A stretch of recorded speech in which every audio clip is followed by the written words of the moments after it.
Huge free agency update as the Chicago Bulls are linked to a former lottery pick. While we sit and wait for the Josh Giddey Chicago Bulls contract negotiations this offseason, the Chicago Bulls may still be looking to bulk up their guard room, and it may come in the form of Ty Jerome. Hello, my name is Isaias Jackson Jr. Thank you guys so much for tuning into Bulls Digest. We got to get into all of the free agency updates. Ty Jerome being the newest name linked to the Chicago Bulls, and if he would even be a great fit for the team or not, and if the Chicago Bulls could make that move or not. However, 67.5% of you guys are not subscribed. 32.5% of you guys are. We appreciate you guys on both sides of the field. And look, the important things in life really don't take that much time. You know, brushing your teeth, taking a shower, looking to find the remote doesn't take too long at all. And neither does hitting that subscribe button, liking and sharing. And also just a huge thank you for tuning into Bulls Digest. Bulls linked to champion in free agency after breakout season. Now, of course, the Chicago Bulls didn't really play exceptionally well in the beginning of the season. Of course, picked it all up in the tail end of it. However, Cleveland Cavaliers, they were on a roll pretty much for a majority of the season until, of course, you get to the playoffs and you see the unfortunate decline from the Cleveland Cavaliers. Of course, the Chicago Bulls have built on a foundation of guards, often at the expense of size and lineup versatility. However, their outlook, specifically financially, has led the Bulls to come up in speculation about Cleveland Cavaliers guard Ty Jerome in free agency. He is heading for unrestricted free agency following the Cavs' second round playoff exit against the Indiana Pacers. Of course, I already talked about my Pacers hate. I don't want to go on a tangent there. They disgust me. But so does the Cleveland Cavaliers. Just downright disappointed me throughout that whole thing. One Eastern Conference executive who spoke with Cleveland.com estimated Ty Jerome's valuation to be $12 to $14 million annually. Coming from Cleveland.com's Chris Fedor wrote on May 22nd. Those more lucrative multi-year contracts are typically reserved for starter quality lead guards, and Jerome is primarily viewed as a backup, finishing third in Sixth Man of the Year voting, which I definitely think is a really, really important thing to mention once you're looking at the Chicago Bulls. You're trying to retain Josh Giddey. You're trying to bring back Kobe White in the 2026 season when his contract is going to be up and he's going to be ready for it.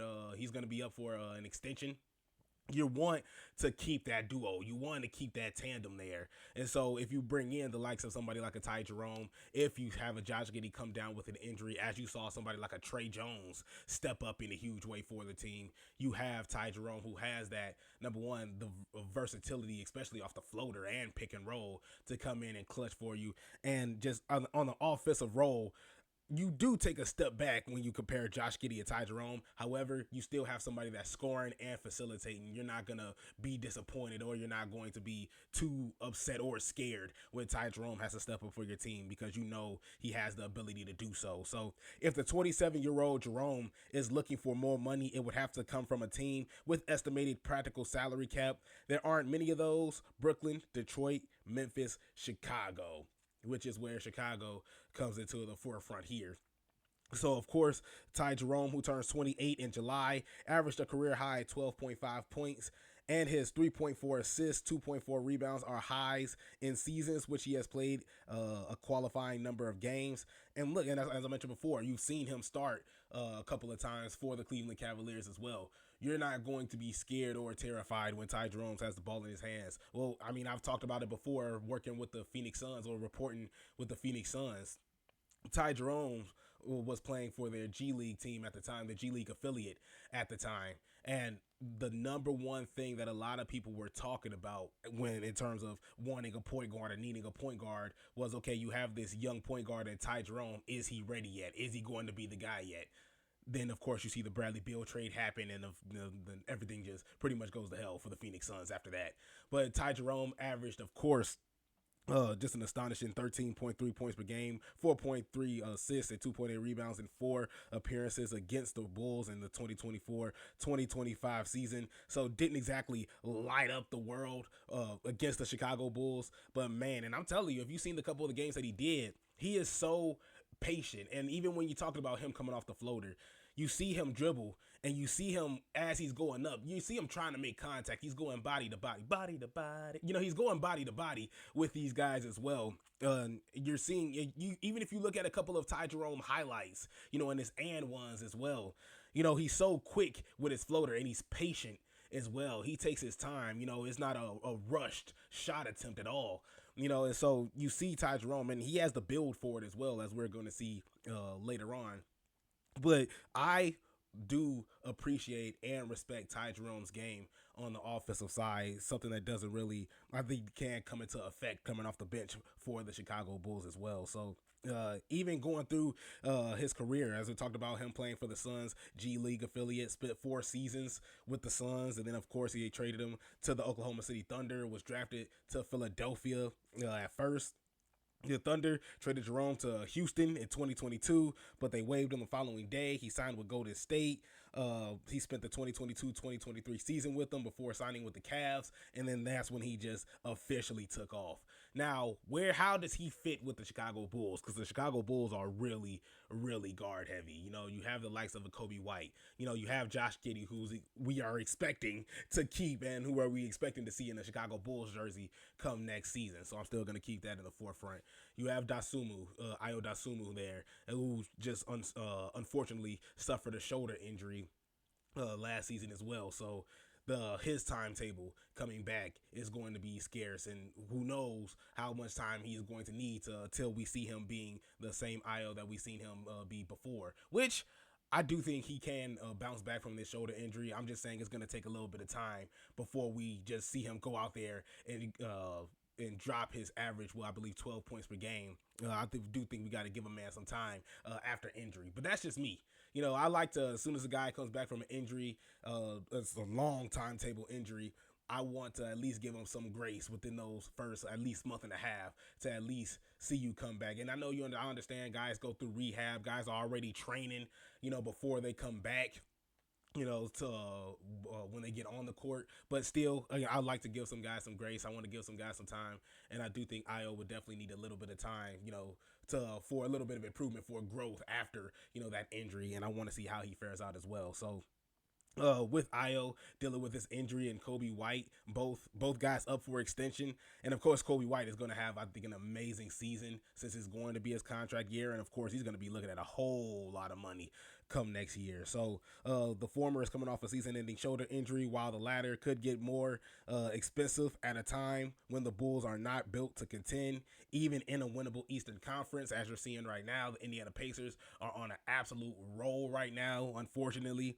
And so the Chicago Bulls right now in no room to compete whatsoever, and in no room to make a huge move, as we've seen from the Giannis, rumors and things of that nature. They're in no room to make a huge move to make this a win now team. So huge shout out to Ty Jerome, but right now he can help in a huge way coming off the bench, but he isn't going to give you an extra step closer in getting the championship with the roster that the Chicago Bulls have now, and of course with the uncertainty that they have with the roster now, with the Kobe White contract extension next season, or what is he going to do with that? What is Nikola Vucevic going to do? What are we going to get from Nikola Vucevic?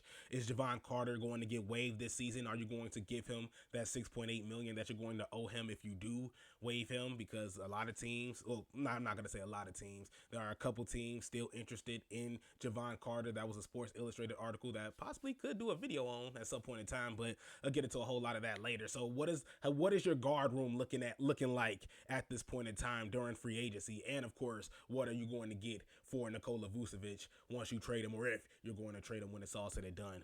Ty Jerome is the most creative floater artist in the NBA. Snakes around screens and creates space with funky footwork, contact initiation, and deceleration. Then nails the floater from all angles, platforms, and release points with insane volume and efficiency. Uniquely skilled. And this is something that I was just bringing up before. I think he's so methodical with how he shoots his floaters. And even if you're pretty much coming up face to face with this man, you're eye to eye with this man, it's pretty much how the Chris Paul situation, when you have a hand pretty much close and you have a hand in Chris Paul's vicinity, and the minute he goes over and swings, does that little pretty much that BS flop over, you know you're going to get called for that foul. And I think Ty Jerome kind of, he gives you a little bit of that with his floaters and teardrops as well. And that was something that I really, really saw, something that was really, really interesting. And something that can really help coming off the bench for the Chicago Bulls as well, because just getting a lot more offensive help could just be huge for the Chicago Bulls, obviously. But of course, seeing Ty Jerome get exposed in that series with the Indiana Pacers, I definitely think it's going to hurt his stock just a little bit, because according to Fedor, Jerome was in line for a much larger deal in free agency before the wheels fell off on his breakout campaign with the Bulls nemesis.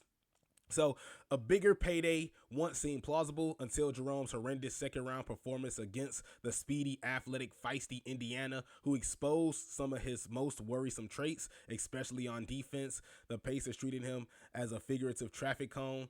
Jerome averaged 11 points, 3 assists, and 2 rebounds on 47% shooting, connecting on 38% from deep in the playoffs as well. And yeah, the Indiana Pacers played him really, really good. I mean, it was just no room for error there at all. And you got to give a whole lot of love for Ben Mathurin, a whole lot of love for Miles Turner, and there's one man I'm spacing on. Oh man, TJ McConnell. There goes TJ McConnell, because TJ McConnell was also just a master at the pick and roll as well. And you seen once Ty Jerome was getting those screens, somebody was already right there. So there was already a great help defense for the Indiana Pacers in that way. And he couldn't even. There was a lot of times where it was hard to get a floater off because Miles Turner was right there at the free throw line, just pretty much waiting for him. So it was kind of hard for Ty Jerome a lot of these times to get the opportunities that he needed. And of course, there was always switching off on him. Tyrese Halliburton had a field day with Ty Jerome in a lot of these occasions. So, and then, of course, he was getting back down a lot, down low by Miles Turner as well, off the mismatch. So, yeah, they exposed him a decent amount, at least on the defensive side. On the offensive side, they played him really, really well. So, Ty Jerome, of course, as like everybody does, like everybody has, he has some weaknesses towards his game once you play him right. But coming off the bench, we're not looking for Ty Jerome to take over Josh Giddey's role at any point in time. We're not looking to have him take over Kobe White's role at any time. But with all this, do we think that Ty Jerome is a valuable asset to the team? Yes. Would you take a Ty Jerome over a Trey Jones? Would you take him over a Ayo Dosunmu? That's where I'm going to struggle with a little bit here, because even going into the stats, Ty Jerome, of course, as we mentioned before, 12 and a half points per game, 2.5 rebounds a game, and of course, coming up on about 3.5 assists per game. 6'5", 27 years old. Shooting 45% off corner threes and 51% from the field. A pretty fairly efficient, and of course, as we mentioned before, just a monster when it comes to the floater. And just looking at his competition, well, if I can press the right button, looking at his competition, and if they do come back to bring back Trey Jones, the Chicago Bulls, he's averaging 7 points per game, 2.5 rebounds, and 4 assists as well. And you've seen him come up when Josh Giddey was injured, and he played a really, really awesome brand of basketball. He shared the rock, he shared the sugar, and he was explosive on the offensive side. You got the 15 points games, you got the 20-point games. And of course, looking at him, 6'1", 25 years old, smaller than Ty Jerome. The floater isn't really there, but of course, I do think when you're looking at it, and when you're seeing Ty Jerome at the tail end of this season, the three-point shot kind of fell off a little bit. Trey Jones, I do think you can have him pick it up a little bit, pick up the pace with his 3-point shooting. And then, of course, you're looking at Ayo Dosunmu, 12 points per game, 4.5 assists, and 3.5 rebounds a game. And he's not scared at all to go down low either. He's going to go down there and grab some boards for you as well. At 6'5", 25 years old, pretty much, not even pretty much, he is a Chicago kid. So, you're getting a whole lot of love there. Although I do believe Ty Jerome would be some solid help for the Chicago Bulls, because he's giving you that veteran experience as well. He's getting you that veteran help. I do think if you retain the likes of a Trey Jones, who's already shown you that he can contribute at a high level, and you still keep the likes of Ayo Dosunmu, and you still see what his progression is going to be like after this injury, I do think you still have a really solid guard core here with the Kobe Whites, the Josh Giddeys, the Trey Jones, and of course the Ayo Dosunmus, and whatever we do with Dallin Terry. Dallin Terry is going to be staying here for a long period of time. However, What do you think? Do you think Ty Jerome is going to be a great fit, or would be a great fit for the Chicago Bulls? Or do you think the Chicago Bulls guard room is just too strong right now that they don't really need any extra help? Thank you guys so much for tuning in, and I'll see you guys next time.